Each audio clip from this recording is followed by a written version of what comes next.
بسم الله الرحمن الرحيم.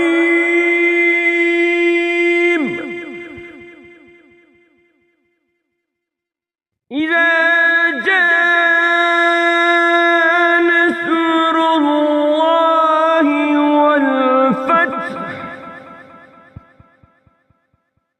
ورأيت الناس يدخلون في دين الله أفواجا فسبح بحمد ربك واستغفره